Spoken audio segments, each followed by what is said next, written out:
Hello, good morning everyone. Today's topic is analysis modeling. Analysis modeling. Analysis modeling uses a combination of text and diagrammatic forms to depict requirements in a way that is relatively easy to understand and, more important, straightforward to review for correctness, completeness and consistency.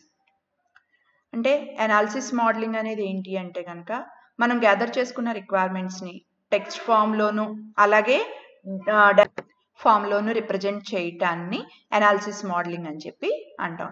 ఎందుకని మనం text and diagrammatic ఫామ్లో represent చేస్తామంటే కనుక requirements అన్నీ కరెక్ట్గా కాదా, అలాగే అన్ని రిక్వైర్మెంట్స్ని మనం ఫుల్ ఫ్లెడ్జ్డ్గా గ్యాదర్ చేసామా లేదా, అంటే అన్ని రిక్వైర్మెంట్స్ని గ్యాదర్ చేసామా లేదా, మనం గ్యాదర్ చేసిన రిక్వైర్మెంట్స్ స్టేబుల్గా ఉన్నాయా లేదా అని చెప్పి అండర్స్టాండ్ చేసుకోవటం కోసం మనం ఏం చేస్తున్నామంటే కనుక మనం గ్యాదర్ చేసుకున్న రిక్వైర్మెంట్స్ అన్నిటిని టెక్స్ట్ డయాగ్రమాటిక్ ఫామ్లోనూ రిప్రజెంట్ చేస్తున్నాం. దీన్నే అనాలిసిస్ మోడలింగ్ అని చెప్పి అంటాం. To validate software requirements, you need to examine them from a number of different points of view. అంటే రిక్వైర్మెంట్స్ ఎంతవరకు కరెక్ట్ అని చెప్పి చెక్ చేసుకోవటం కోసం మనం డిఫరెంట్ పాయింట్ ఆఫ్ వ్యూలో నుంచి వాటిని ఎగ్జామిన్ చేస్తాం. We will consider requirements modeling from 4 different perspectives: scenario based models, behavioral models, flow models and class based models. అంటే రిక్వైర్మెంట్స్ని మోడలింగ్ చేసేటప్పుడు మనం 4 పర్స్పెక్టివ్స్లో రిక్వైర్మెంట్స్ మోడలింగ్ని మనం చేస్తాం.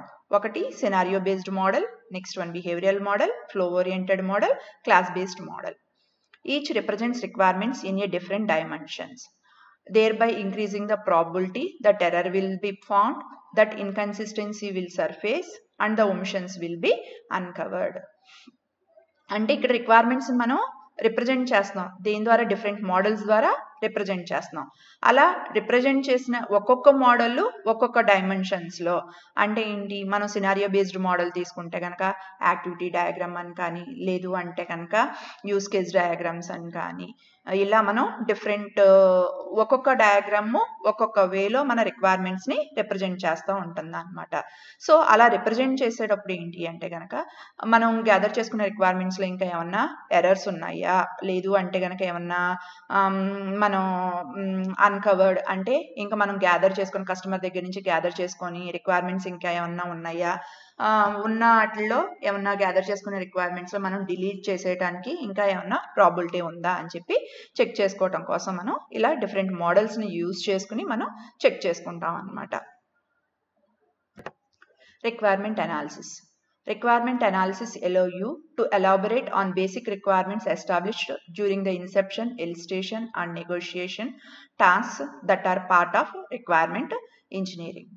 అంటే మనం రిక్వైర్మెంట్స్ని గ్యాదర్ చేసుకుంటున్నాం అంటే డ్యూరింగ్ సెవరల్ స్టేజెస్ యూజ్ చేసుకుని మనం రిక్వైర్మెంట్స్ని గ్యాదర్ చేసుకున్నాం. ఇన్సెప్షను, ఎలిసిటేషను, నెగోషియేషను, ఈ ప్రాసెస్ ద్వారా గ్యాదర్ చేసుకున్న రిక్వైర్మెంట్స్ అన్నిటిని ఎలాబరేట్ చేసుకుని, అంటే మనం అన్ని రిక్వైర్మెంట్స్ని గ్యాదర్ చేసుకున్నామా లేదా, లేదంటే మనం గ్యాదర్ చేసుకున్న రిక్వైర్మెంట్స్ కరెక్ట్ రిక్వైర్మెంట్సా కాదా, ఇంకా గ్యాదర్ చేసుకున్న రిక్వైర్మెంట్స్కి అడిషనల్గా యాడ్ చేయాల్సినవి ఉన్నాయా, లేదంటే డిలీషన్స్ ఏమన్నా ఉన్నాయా అని చెప్పి ఎలాబరేట్గా దాని గురించి ఆలోచించే ప్రాసెస్ ఏదైతే ఉందో దాన్నే రిక్వైర్మెంట్ అనాలిసిస్ అని చెప్పి అంటాం. It is a requirement analysis is a part of the requirement engineering. The requirement modeling action results in one or more of the following type models.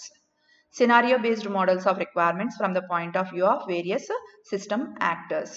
అంటే ఇప్పుడు సినారియో బేస్డ్ మోడల్ ఏదైతే ఉందో దాంట్లో మనం ఏం చేస్తాం అంటే రిక్వైర్మెంట్స్ని from the point of view of various system actors. Here actor is nothing but the roles of a people or device play as a system functions.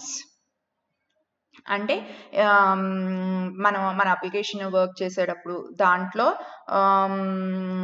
People అవ్వచ్చు, లేదు అంటే కనుక డివైస్ కానీ ఏదైతే కనుక రోల్ని ప్లే చేస్తుందో వాళ్ళని ఇక్కడ ఏమంటాం అంటే యాక్టర్ అని చెప్పి అంటాం.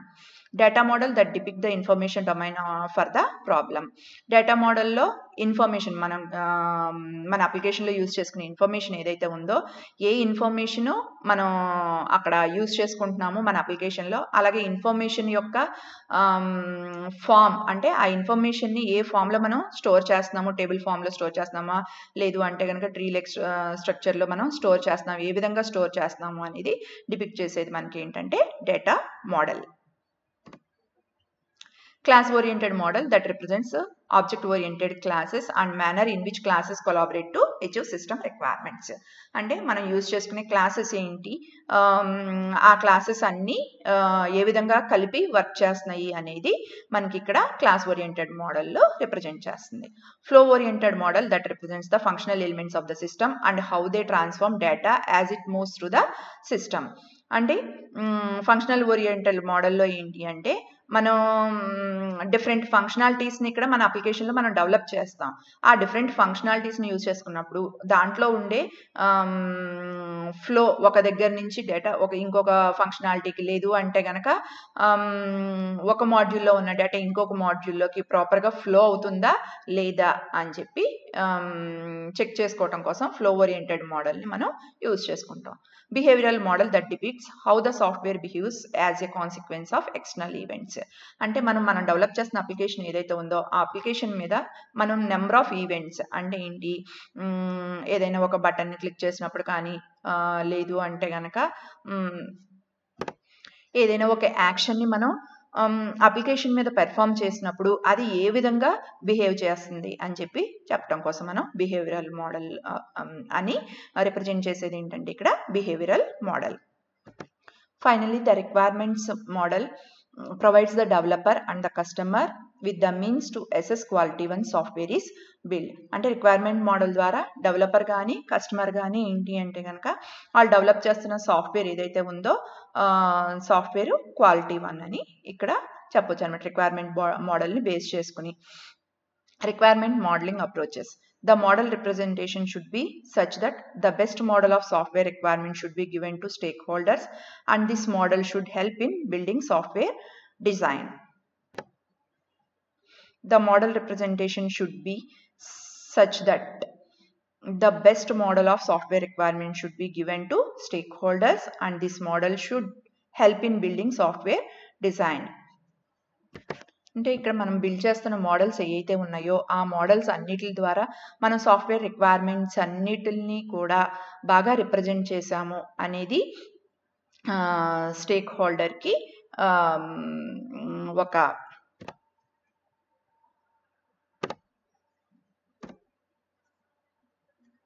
బెస్ట్ మోడల్ని ప్రొవైడ్ చేశాము అనే ఫీల్ని ఇస్తుంది. And this model should help in building software design. అలాగే సాఫ్ట్వేర్ని డిజైన్ చేయడానికి కూడా ఈ మోడల్స్ అనేవి మనకి చాలా యూస్ అవుతాయి. Elements of the analysis model. Analysis మోడలింగ్లో మనం నెంబర్ ఆఫ్ మోడలింగ్ మెథడ్స్ని యూస్ చేసుకున్నాం. One is scenario based model, next one is behavioural model, and next one is the flow model, and next one is the class based model. Scenario based modeling. Use cases are simply an aid to defining what exists outside the system and what should be performed by the system. That means how user interacts with the system and what should be performed by the system. Writing the use cases. What should we write about? Inception and illustration provide us the information we need to begin writing use cases. Inception illustration process ద్వారా మనం gather చేసుకున్న information ఏదైతే ఉందో, requirements ఏవైతే ఉన్నాయో ఆ వాటిలన్నిటిని use చేసుకుని ఆ రిక్వైర్మెంట్స్ని యూజ్ చేసుకుని మనం యూజ్ కేసెస్ని రాయటం స్టార్ట్ చేస్తాం. How much should we write about it అంటే ఆ యూజ్ కేసెస్ ద్వారా మనం ఎంతవరకు రాయాలి. How detailed should we make our description అంటే యూస్ కేసెస్ అనేవి మనకి ఏంటి అంటే డయాగ్రమెటిక్ ఫామ్లోనూ ఉంటాయి, డిస్క్రిప్టివ్ ఫామ్లోనూ ఉంటాయి అన్నమాట. ఎంత డీటెయిల్డ్గా మనం యూస్ కేసెస్ని రాయాలి. How should we organise the description అంటే దేని తర్వాత ఏ యూస్ కేస్ని మనం అక్కడ రాయాలి.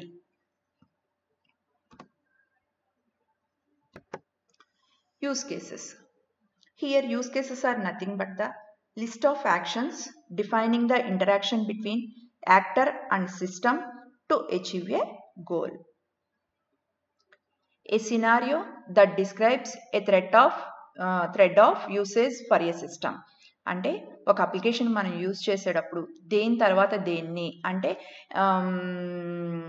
ఏ ఆర్డర్లో మనం దాన్ని యూజ్ చేయాలి, దేని నుంచి దాన్ని మనం దేనికి మూవ్ అవుతున్నాము అని చెప్పి చెప్తుంది. Actor represents role people or devices play as the system functions. మన అప్లికేషన్ వర్క్ చేసేటప్పుడు ఆ అప్లికేషన్లో ఒక డివైస్ అవ్వచ్చు, లేదు అంటే కనుక పీపుల్ కానీ రిప్రజెంట్ చేసేదాన్ని మనం ఇక్కడ యాక్టర్ అని చెప్పి అంటాం. Users can play a number of different roles for a given scenario. Users అనేవాళ్ళు డిఫరెంట్ రోల్స్ని ప్లే చేస్తూ ఉంటారు. Here use case represents the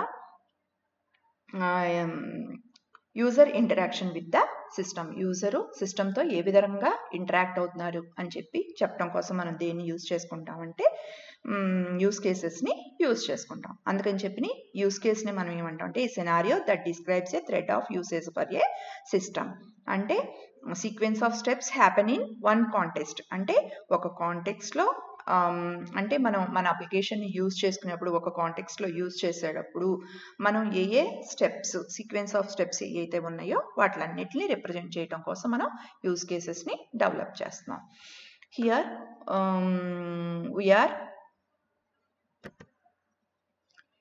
we are showing the use case diagram for safe home.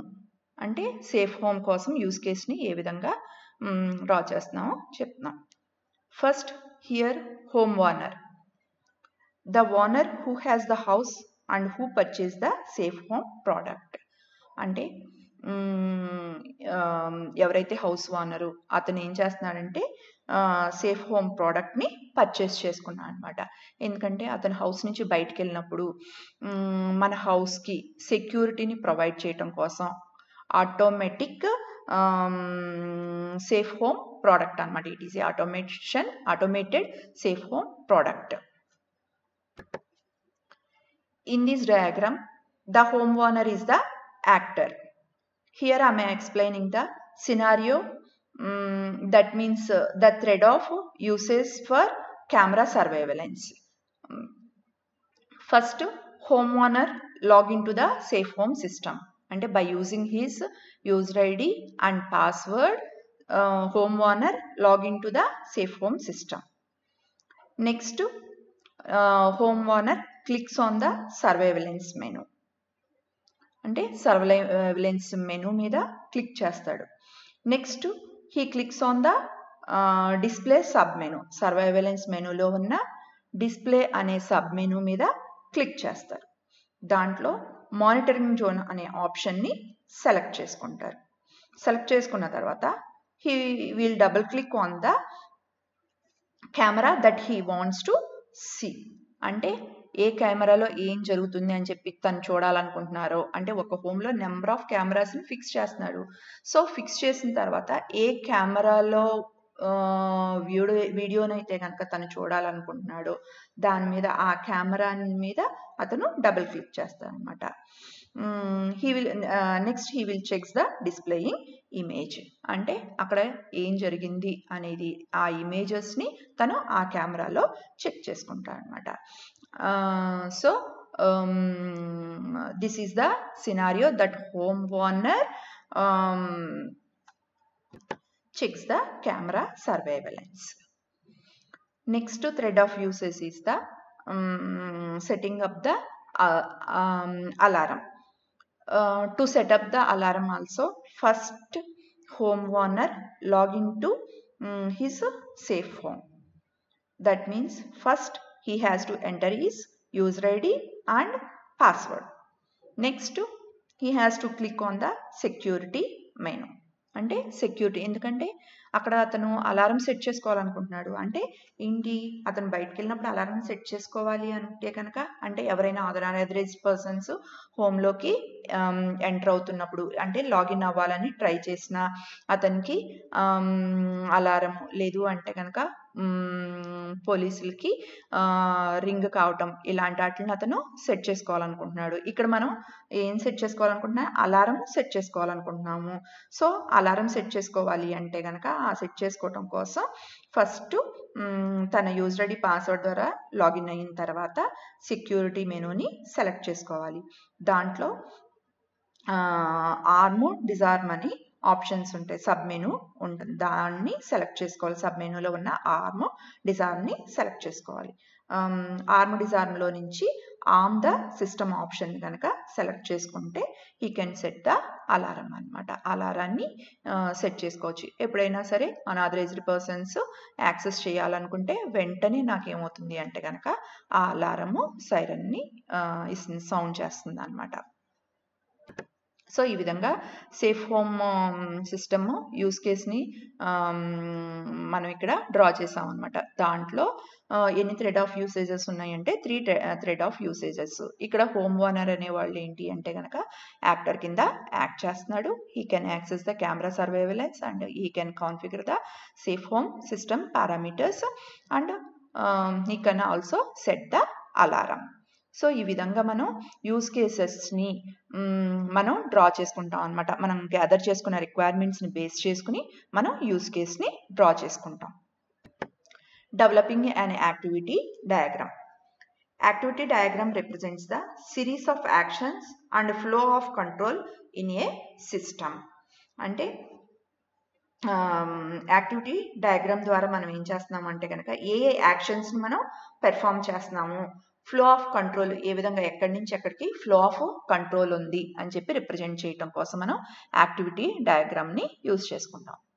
What are the main tasks or functions that are performed by the actor.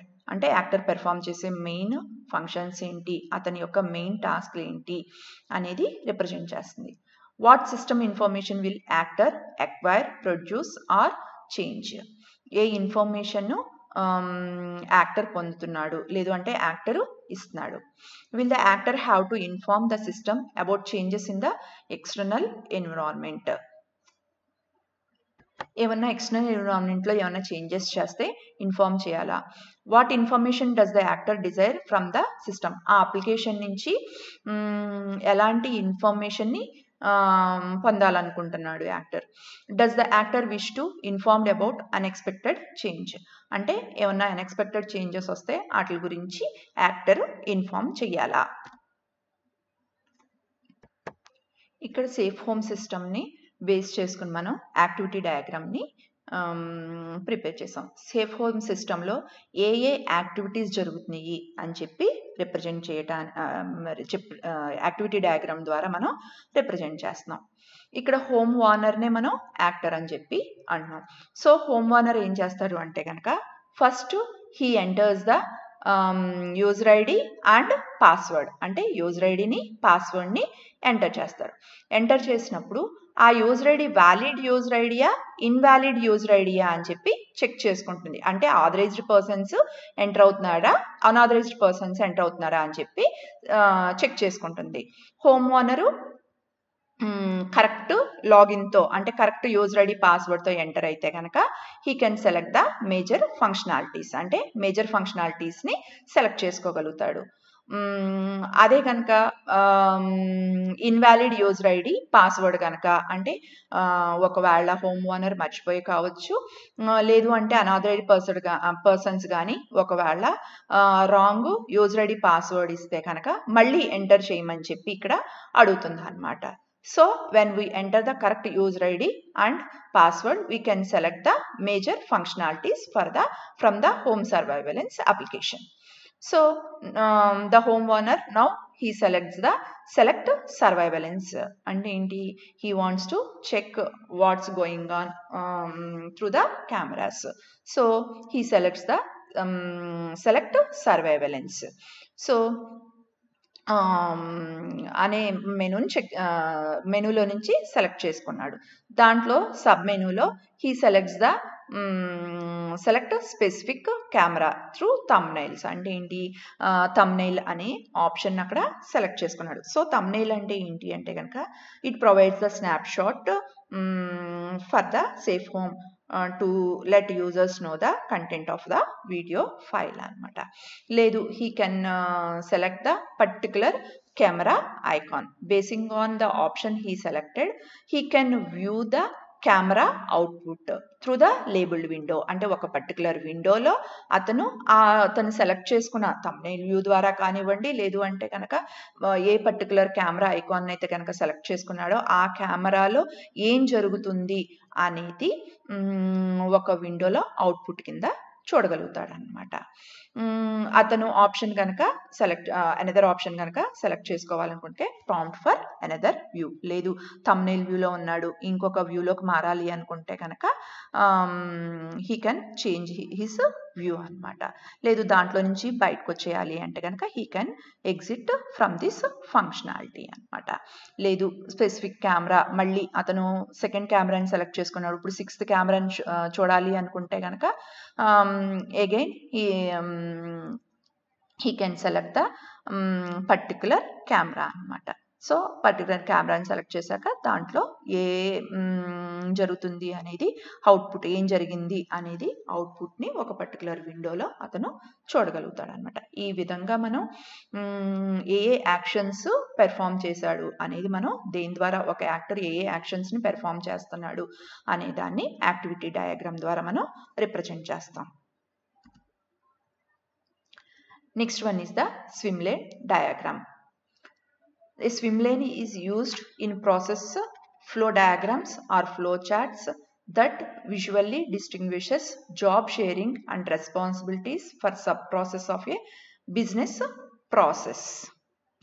అంటే swim lane diagram ద్వారా దేని తర్వాత process, దేని తర్వాత ఏం జరుగుతుంది, ఎవరి responsibilities ఏంటి, ఇక్కడ నెంబర్ ఆఫ్ యాక్టర్స్ ఇన్వాల్వ్ అయి ఉంటారు. సో ఎవరి రెస్పాన్సిబిలిటీస్ ఏంటి అని రిప్రజెంట్ చేయటం కోసం కానీ, లేదు ప్రాసెస్ ఎక్కడి నుంచి దేని తర్వాత ఏ ప్రాసెస్ జరుగుతుంది అని చెప్పి రిప్రజెంట్ చేయటం కోసం కానీ మనం స్విమ్ లేన్ డయాగ్రామ్స్ని యూజ్ చేసుకుంటాం. Swim lanes may be arranged either horizontally or vertically. Swim lane డయాగ్రామ్స్లో మనం ఐదర్ హారిజాంటల్గా కానీ లేదు అంటే కనుక వర్టికల్గా కానీ రిప్రజెంట్ చేస్తాం. That means swim lane diagrams depicts the process from the starting to finishing and helps to distinguish who is responsible for each set of actions. ఏ set of యాక్షన్స్కి ఎవరు రెస్పాన్సిబుల్ అని చెప్పి రిప్రజెంట్ చేయడానికి ఈ స్విమ్ లేన్ డయాగ్రామ్స్ను మనం use చేసుకుంటాం. These lanes are columns to keep actions visually separated from others.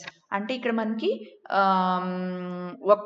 కొన్ని యాక్షన్స్ని కొంతమంది పెర్ఫామ్ చేస్తూ ఉంటారు. ఇది హోమ్ ఓనర్ యొక్క కాలం అనుకుంటే ఫస్ట్ కాలం, సెకండ్ కాలం ఏంటి అంటే కనుక కెమెరా కాలం, థర్డ్ వన్ ఏంటి అంటే కనుక ఇంటర్ఫేస్ కాలం.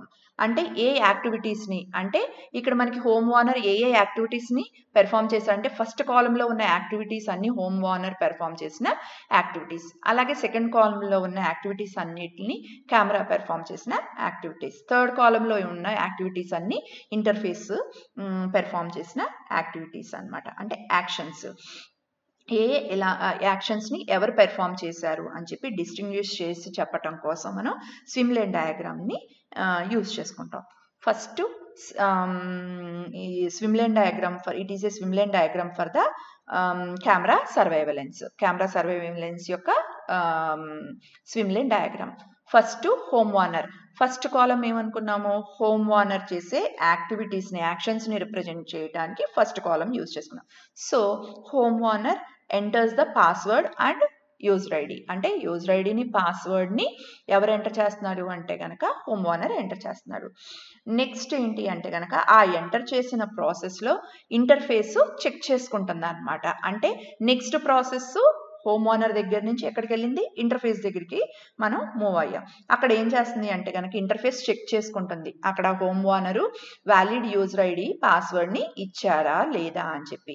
ఇక్కడ వ్యాలిడ్ యూజర్ ఐడి పాస్వర్డ్ ఇస్తే కనుక అదేమవుతుందంటే ఆటోమేటిక్గా లాగిన్ అవుతుంది. అలాగే హోమ్ ఓనర్ కనుక ఇన్వాలిడ్ యూజర్ ఐడి పాస్వర్డ్ ఇస్తే కనుక again he prompt for the reentry అంటే ఏంటి, మళ్ళీ యూజర్ ఐడి పాస్వర్డ్ని ఎంటర్ చేయమంటుంది. అదే కనుక నాకు యూజర్ ఐడి పాస్వర్డ్ కరెక్ట్ అయితే కనుక నెక్స్ట్ జరిగే ప్రాసెస్ ఏంటి అంటే కనుక హోమ్ ఓనరు తనకు కావాలనుకున్న ఫంక్షనాలిటీస్ని, మెయిన్ ఫంక్షనాలిటీస్ని, మేజర్ ఫంక్షనాలిటీస్ ఏవైతే ఉన్నాయో వాటిని సెలెక్ట్ చేసుకోవచ్చు. దాంట్లో హీ సెలెక్టెడ్ ద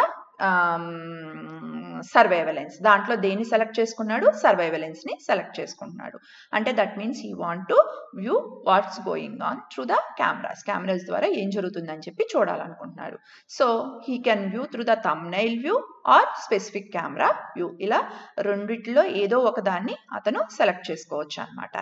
సో అతను ఫస్ట్ ఏదో ఒకటి సెలెక్ట్ చేసుకుని థంబ్నెయిల్ వ్యూ ద్వారా సెలెక్ట్ చేసుకుంటే ఆ కెమెరాలో థంబ్నెయిల్ వ్యూలో చూడగలుగుతాడు. అదే కెమెరా ఐకాన్లో సెలెక్ట్ చేసుకుంటే పర్టికులర్ కెమెరాలో ఏం జరుగుతుంది అనేది చూడగలుగుతాడు. సో ఇక్కడ నాకేంటి అంటే సెలెక్ట్ చేసుకున్న తర్వాత అంటే ఈ యాక్టివిటీస్ అన్నీ కూడా ఎక్కడ జరుగుతున్నాయి, నాకు హోమ్ ఓనర్ కాలంలో జరుగుతున్నాయి. అంటే home owner perform these actions అనమాట. నెక్స్ట్ కెమెరా అంటే పర్టికులర్ కెమెరాని సెలెక్ట్ చేసుకున్న తర్వాత కెమెరా కాలంలో నాకు ఏమవుతుంది అంటే కనుక వీడియో అవుట్పుట్ జనరేట్ అవుతుంది అనమాట. సో ఇక్కడ వీడియో అవుట్పుట్ని జనరేట్ చేసేది ఏది అంటే కనుక కెమెరా వీడియో అవుట్పుట్ని జనరేట్ చేస్తుంది. అంటే సెకండ్ కాలంలో నాకు జనరేట్ అవుతున్నట్టు చూపిస్తున్నాం. It is A camera column. Second column first అనుకున్నాం కదా, కెమెరా కాలం అని చెప్పి అనుకున్నాం. సో కెమెరా అవుట్పుట్ని జనరేట్ చేసిన తర్వాత హోమ్ ఓనర్ ఏం చేస్తున్నాడు అంటే కనుక he can view the camera output ద్వారా అక్కడ ఏం జరుగుతుంది అనేది అతను చూడగలుగుతున్నాడు అనమాట. కావాలి అంటే కనుక he can change his views, అతను వ్యూని చేంజ్ చేసుకోగలుగుతాడు. సో అతను వ్యూని చేంజ్ చేసుకోవాలి అంటే కనుక ఎక్కడ మళ్ళీ ఇంటర్ఫేస్ ద్వారా అతను వ్యూని చేంజ్ చేసుకోగలుగుతాడు. లేదు ఎగ్జిట్ అవ్వాలి అంటే కనుక ఇంటర్ఫేస్లోనే, అంటే ఇంకా తను చూడటం చెక్ చేసుకోవడం, కెమెరాస్ని చెక్ చేసుకోవడం అయిపోయిన తర్వాత బయటకు వచ్చేయాలి అన్నా కానీ ఇంటర్ఫేస్ ద్వారా అతను బయటకు వచ్చేస్తాడు అనమాట. సో ఇలా మనం డిస్టింగ్విష్ చేసి ఏ యాక్టరు ఏ యాక్టివిటీస్ని పెర్ఫామ్ చేస్తున్నాడు అని చెప్పి చెప్పటం కోసం మనం స్విమ్ లేన్ డయాగ్రామ్స్ని యూజ్ చేసుకుంటాం. సో స్విమ్ లేన్ డయాగ్రామ్స్ని ఎయిదర్ హారిజాంటల్గా కానీ లేదు అంటే కనుక వెర్టికల్గా కానీ మనం రిప్రజెంట్ చేస్తాం అనమాట. సో సినారియో బేస్డ్ మోడల్లో మనం ఏంటంటే మనం గ్యాదర్ చేసుకున్న రిక్వైర్మెంట్స్ ఏవైతే ఉన్నాయో ఆ రిక్వైర్మెంట్స్ని యూజ్ కేసెస్ ద్వారా కానీ లేదు అంటే యాక్టివిటీ డయాగ్రామ్స్. యూజ్ కేసెస్ అంటే కనుక థ్రెడ్ ఆఫ్ యూసేజ్ అంటే ఏంటి, దేని తర్వాత ఏ స్టెప్స్ అని చెప్పి చెప్పటం, యూజర్ ఏ విధంగా ఇంటరాక్ట్ అవుతున్నాడు అని చెప్పి చెప్పటం కోసం మనం యూజ్ కేసెస్ని యూజ్ చేస్తున్నాం. అలాగే నెక్స్ట్ యాక్టివిటీ డయాగ్రామ్ని ప్రిపేర్ చేస్తున్నాం. యాక్టివిటీ డయాగ్రామ్ ఏంటి అంటే కనుక ఏ actions, series of actions, flow of control అప్లికేషన్లో ఏ విధంగా ఉంటుంది అని చెప్పి చెప్పడానికి యాక్టివిటీ డయాగ్రామ్. స్విమ్ డయాగ్రామ్లో ఏంటి అంటే కనుక ప్రాసెస్ ఫ్లోను, అలాగే యాక్టర్ యొక్క రెస్పాన్సిబిలిటీ, డిఫరెంట్ యాక్టర్స్ ఉంటారు అప్లికేషన్లో, ఏ యాక్టర్ యొక్క రెస్పాన్సిబిలిటీ ఏంటి అని చెప్పి రిప్రజెంట్ చేయడం కోసం మనం స్విమ్ లేన్ డయాగ్రామ్లో ద్వారా మనం రిప్రజెంట్ చేసాం అన్నమాట. సో సినారియో బేస్డ్ మోడల్లో మనం ఈ 3 డయాగ్రామ్స్ని use case diagram, activity diagram, swim lane డయాగ్రామ్ని ప్రిపేర్ చేసాం. Next models are the data model and behavioral model and class based model. We will continue the remaining models in the next video.